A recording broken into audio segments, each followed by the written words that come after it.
My coworker stole my idea, so I exposed him. Hey Reddit. I never thought I'd be the type to stir up workplace drama, but when someone steals your hard work and tries to take credit for it, sometimes you have no choice but to fight back. And let me tell you, I made sure my coworker learned his lesson in the most humiliating way possible. Buckle up, because this is a story of betrayal, corporate pettiness, and the sweetest revenge. The setup, my big idea. I work in marketing at a mid-sized company. We're always looking for new campaign ideas to pitch to clients, and if your idea gets picked, it can lead to big bonuses and promotions. A few months ago, I came up with a brilliant marketing strategy for one of our biggest clients. It was creative, fresh, and had the potential to bring in huge revenue. I spent weeks researching, designing presentations, and preparing a pitch. I was excited to present it to my boss, only for my coworker, Matt, to beat me to it. The betrayal: Matt steals my work. Matt is one of those corporate ladder climbers, you know, the kind of guy who never actually does much work but always finds a way to take credit for other people's success. The morning of our weekly meeting, I was finalizing my slides when I got called into an urgent one-on-one with a different department. It lasted 30 minutes. By the time I returned, Matt was already presenting my idea to our boss. I was stunned. He had copied my entire concept, down to the wording on my slides.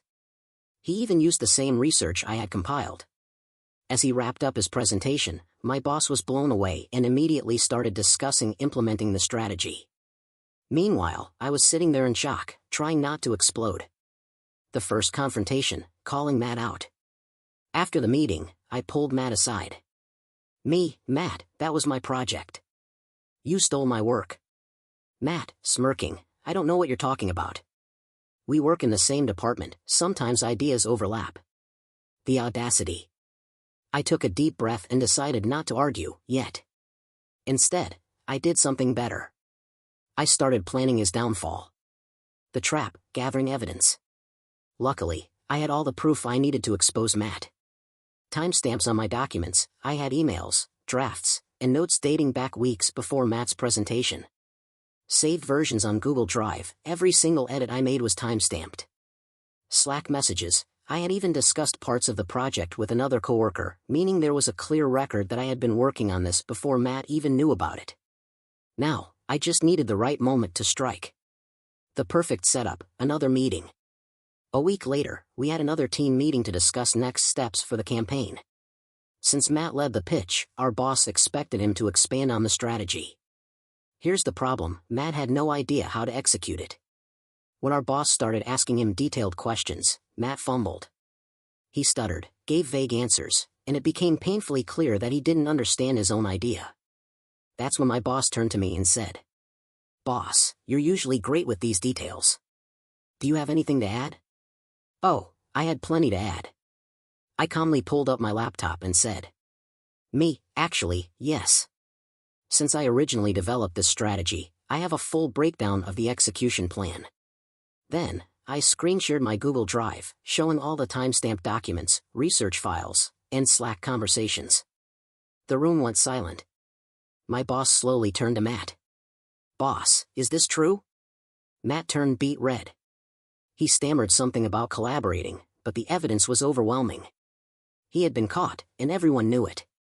The aftermath: sweet, sweet justice. By the end of the day, my boss called me into his office. He apologized for not realizing what had happened earlier and told me that Matt was being pulled from the project. Not only that, but I was officially given full credit for the strategy, and a bonus for my work. As for Matt, he got reassigned to minor projects with no leadership roles. He lost all credibility with the team. A few months later, he quietly left the company. I don't know if he quit or got fired, but honestly, I don't care.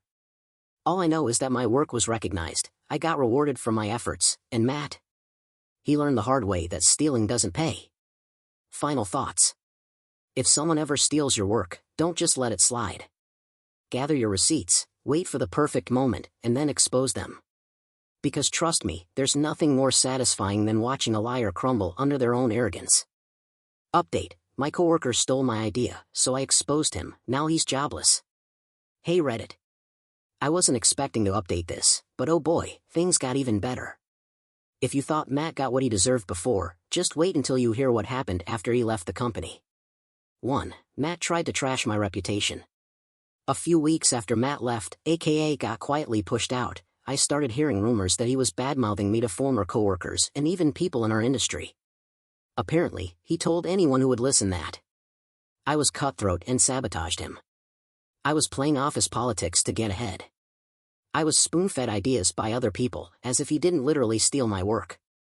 At first, I brushed it off, because, honestly, I had already won. But then, I found out he was actively trying to damage my professional reputation. And that? I couldn't let slide. 2. The industry karma came back to bite him. Turns out, Matt wasn't as smart as he thought. A former coworker of mine, let's call her Lisa, messaged me on LinkedIn one day saying, "Hey, did you know Matt is applying at company name? And he put your name as a reference?" Excuse me? This dude stole my work, trashed my name, and then had the nerve to use me as a reference? So, I did what any sane person would do, I let karma take the wheel. Lisa worked at that company and was friends with the hiring manager.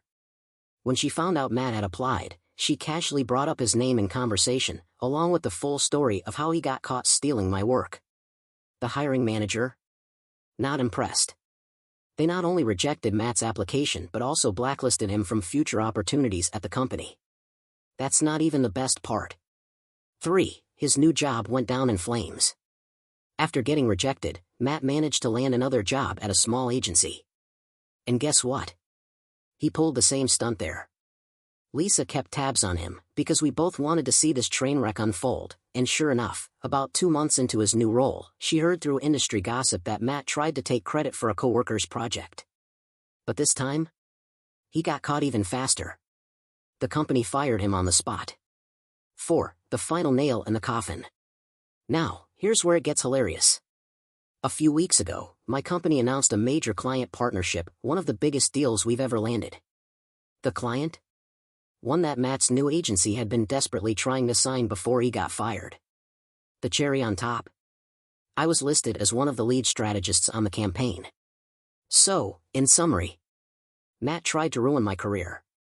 He ended up jobless and blacklisted instead. I got promoted, landed a huge deal, and now work with a client he wanted but lost. Poetic justice, don't you think? Moral of the story: never steal someone else's work. Because if you do, karma and Google Drive timestamps will come for you.